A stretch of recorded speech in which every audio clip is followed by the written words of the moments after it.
Allegations have been made. Not only that some judges have received money from CR17 or Bidvest, but also that the judiciary is corrupt.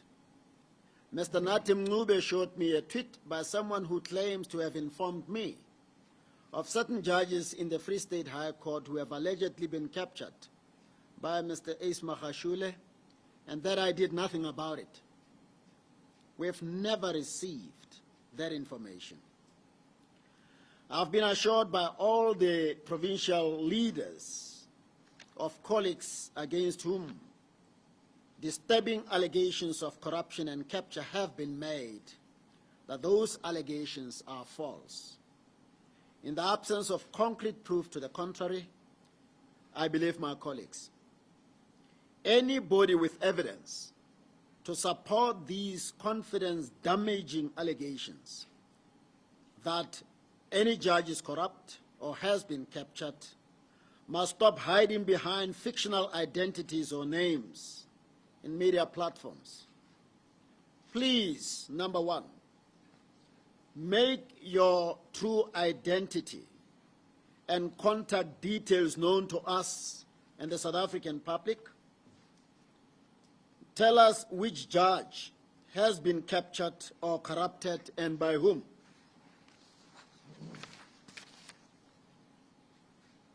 If money or any benefit was given, how much, when, and produce verifiable documentary or electronic proof to that effect. And for the sake of the South African public that deserves a corruption-free judiciary, be prepared to give evidence, even in a court of law or a commission of inquiry. We are dead against corruption and capture. South Africans need and deserve a credible, independent, and truly transparent judiciary to root out these injurious practices. Gratuitous allegations of corruption can only delegitimize the judiciary and imperil our constitutional democracy. I have asked the Secretary General of the Office of the Chief Justice, Ms. Mmesi Josemwe, to ask the National Commissioner of Police, General Kehla Sithole, to use all relevant capacities at his disposal to uncover the real forces behind the mask or masks making apparently gratuitous allegations of corruption or capture against the judiciary. Only a sworn enemy of our constitutional democracy would make allegations so grave against the judiciary without the evidence to back them up. It bears repetition that if you love this country and all of our people, and you have credible evidence of capture or corruption against the judiciary, please share it with us and with the public, and be prepared to testify to its veracity. Thank you for listening. We're ready for questions, and we're not leaving until you are exhausted. Thank you, Chief Justice and the Judiciary.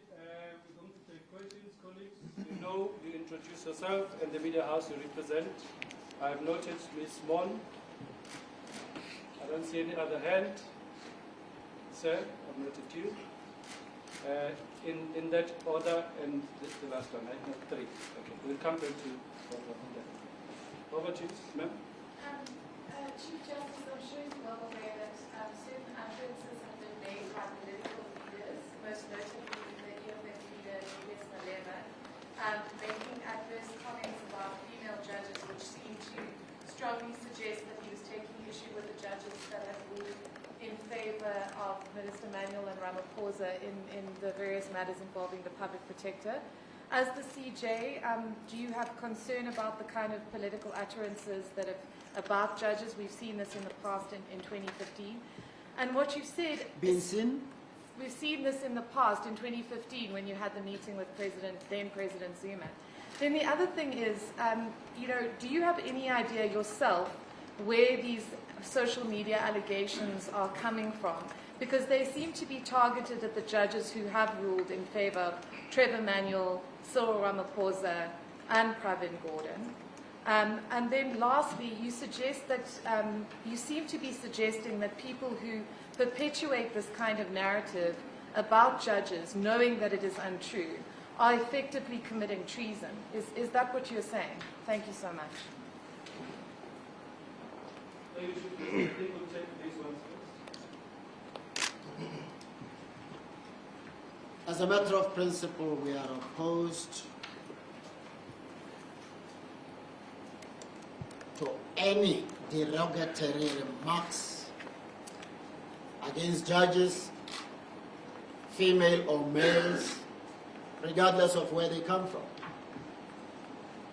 Even if it were to be proven that in a particular judgment a judge was wrong, all responsible South Africans have to do is to criticize that judgment based on their points of disagreement with it.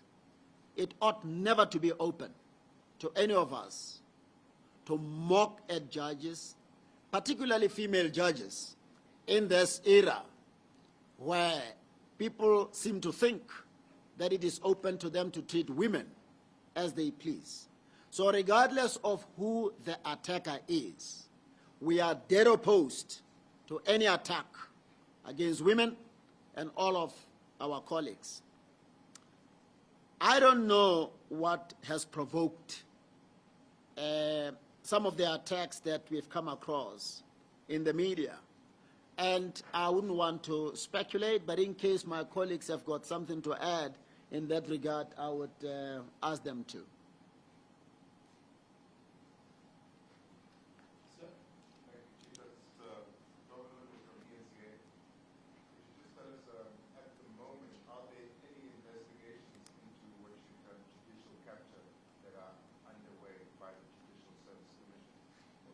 Body that you know? No, this is how the Judicial Service Commission works. We need somebody who is in a position to support whatever allegations they make against judges to come out.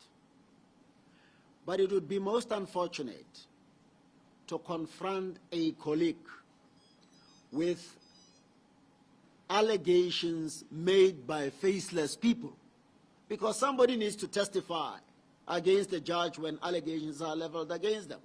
But if we don't even know who is making those allegations, it becomes problematic. It is for that reason that we've taken it upon ourselves to have the Secretary General approach the National Commissioner of Police, because they have the resources that we don't have. They have the technical know-how that we don't have to check. But whose Twitter account is this? Who is the face behind these allegations? And approach that person and say, you've made these allegations. Do you have proof? So that whatever steps the law allow us to take against those individuals can be taken. Just imagine what will become of our democracy if these kind of allegations were to remain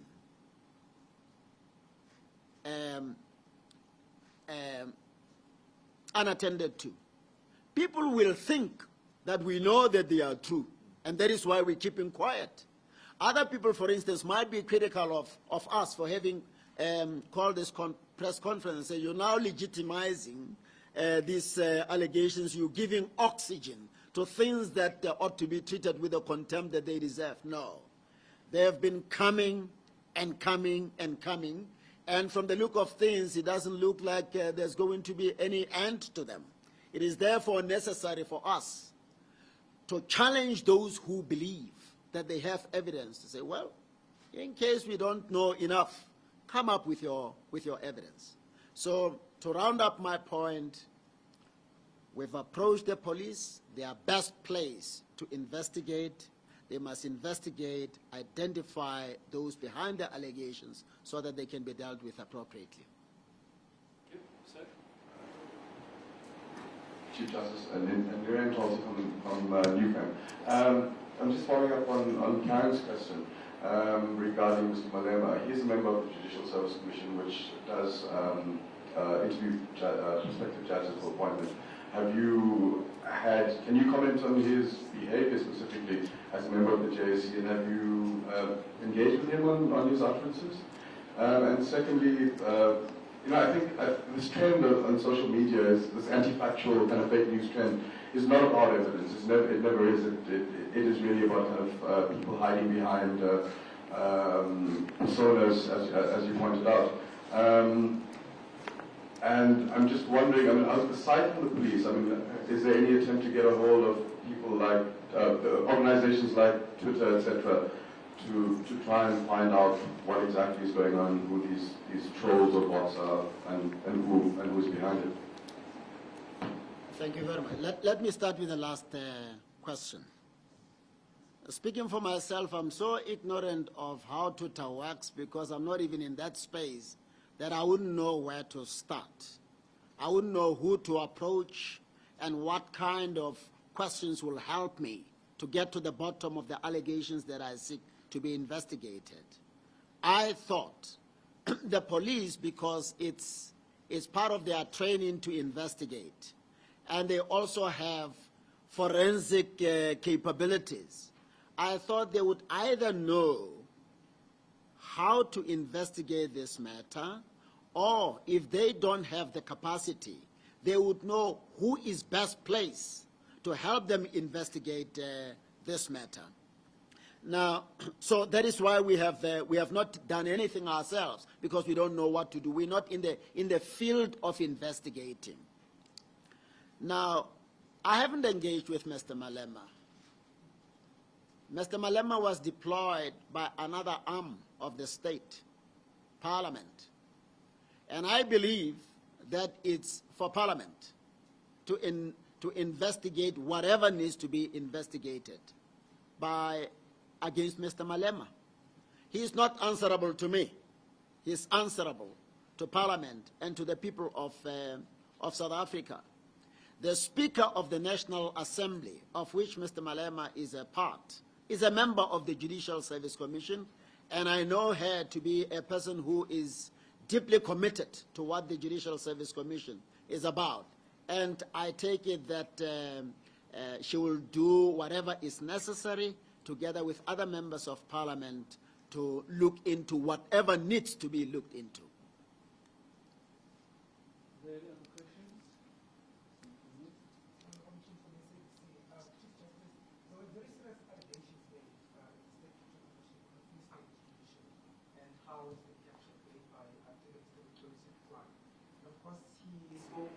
The lens that he can even find people to give some sort of evidence with regards to that. So, are you going to be looking at all into that issue? Well, we want to get to the bottom of any allegation relating to state capture that involves the judiciary. What we want to know is who has been captured,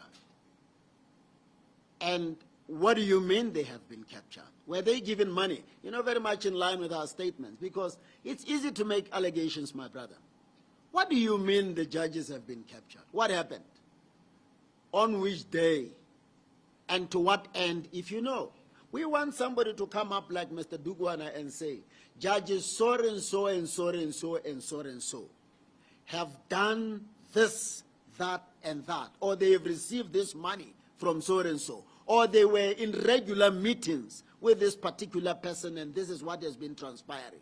Evidence that will help us realize that truly there's something inappropriate here. So we're waiting to hear more from Mr. Dugwana. I'm not aware that he mentioned names.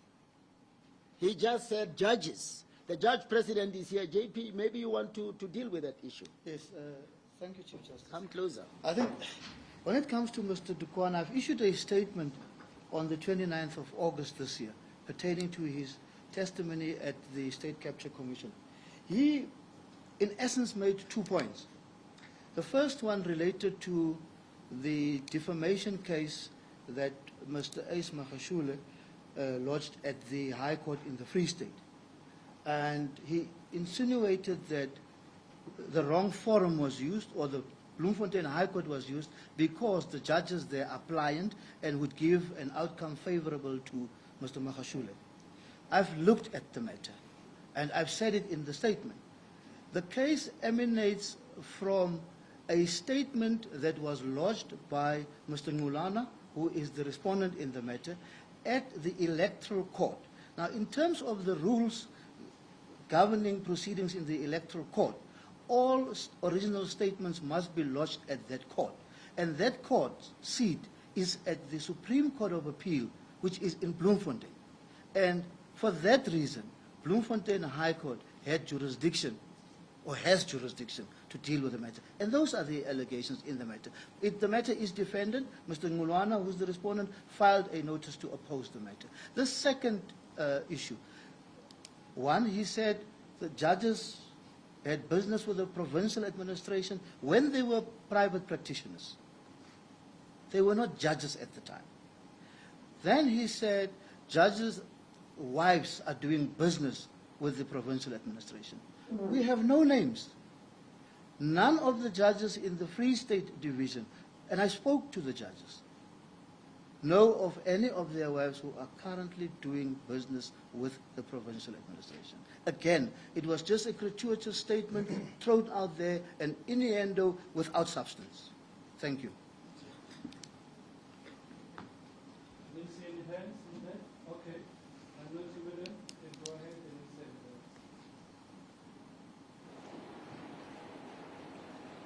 Hi, Chief Justice. I'm Claudia from Business Day. I just wanted to find out, would you characterize this as an attack on the judiciary from where you're sitting? And then just what would you want to see, what action would you want to see taken if you guys are able to, if the police is able to trace the identity of the people behind these anonymous accounts? What action would you want to see taken? Thank you. Well, it would be an attack on the judiciary if there is no evidence. I don't want to rush to that conclusion because I assume that people believe that they have evidence. That's why we are challenging them to come up with the evidence that they have and to come out of hiding and demonstrate to the South African public that they deserve to be believed. Once their identity has been uncovered, we would then explore the possibility of criminal charges against them. And to the extent that they have mentioned certain judges, I would imagine that those colleagues are going to sue for damages because nobody wants his name or her name to be bandied around as this judge who is secretly receiving money from all sorts of quotas as alleged here. So it's early days. We don't know exactly what charges would have to be preferred against them. Once their identity is known, we will then look into what charges, and I believe the police will do the preliminary work of identifying charges that are appropriate under the circumstances. Sir?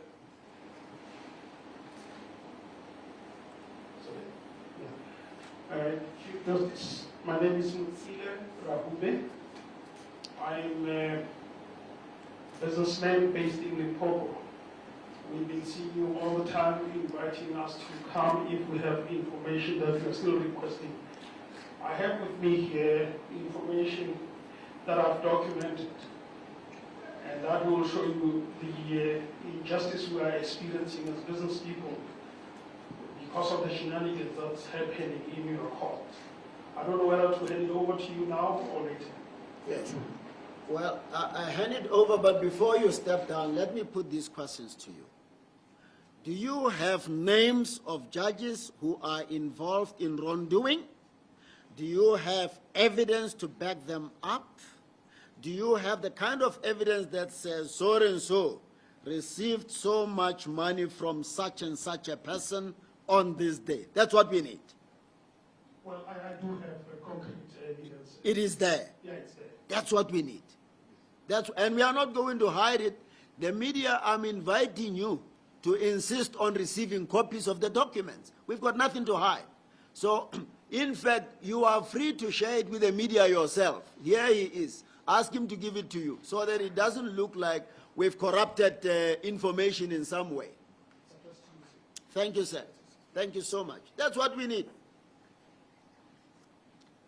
Is there any other question? Over to you, ma'am. The lady over here.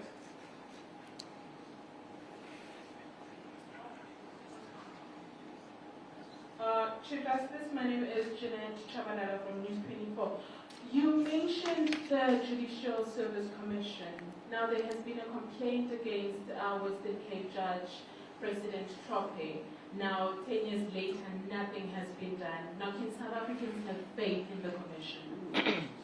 Well, you know, I think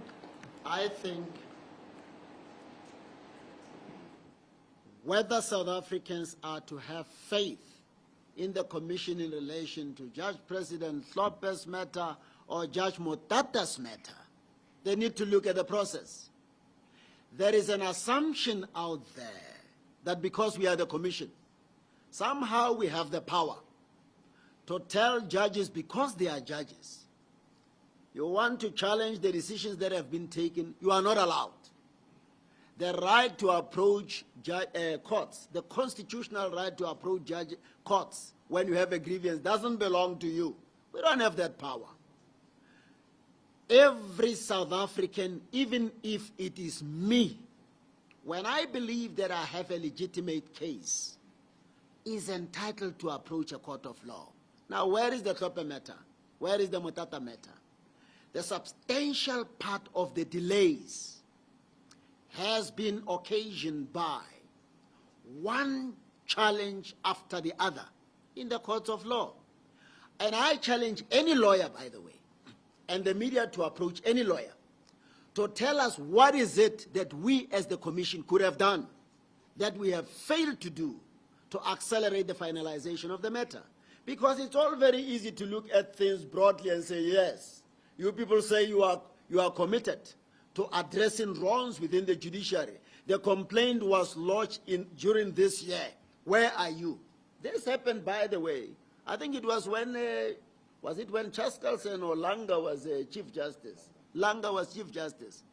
Chief Justice Ngobo came. I inherited all these matters. And it has been because the mechanism for disciplining judges is new. So everybody was testing the system. That is why it took so long. Anybody who knows what we could have done, tell us what is it that we could have done. Because it's easy to assume that people are involved in some dereliction of duty. They don't care about finalizing matters particularly because it is their colleagues involved. We want to deal with anybody against whom allegations have been made, and we want to finalize those matters. Happily, we will be making an announcement about another that I haven't referred to, on top of many others that we have finalized, by the way, that have been referred to the JSC. Those are not the only matters serving before us. We've been able to finalize others that did not go through a long process of legal challenges like these ones. You would recall that even constitutional court judges who were supposed to testify challenged the matter all the way up to the Constitutional Court twice. What do you do? Chief Justice, any other question? I don't see any hands. The Chief Justice and the judges, that should bring us to the end of our briefing. Thank you, colleagues. Thank you very much, good people, for coming. We appreciate making time to be with us.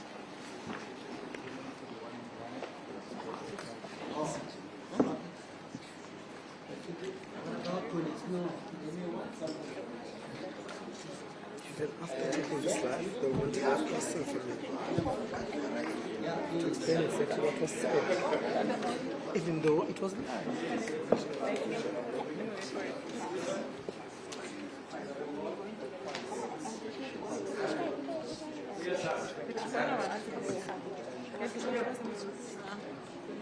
And please, good people, gather information yourself from the gentleman so that if there is any wrongdoing on our part, you have it firsthand.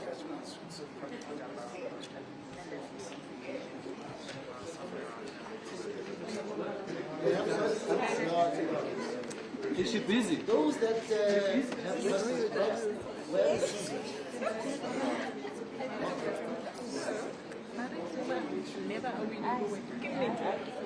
Karen also has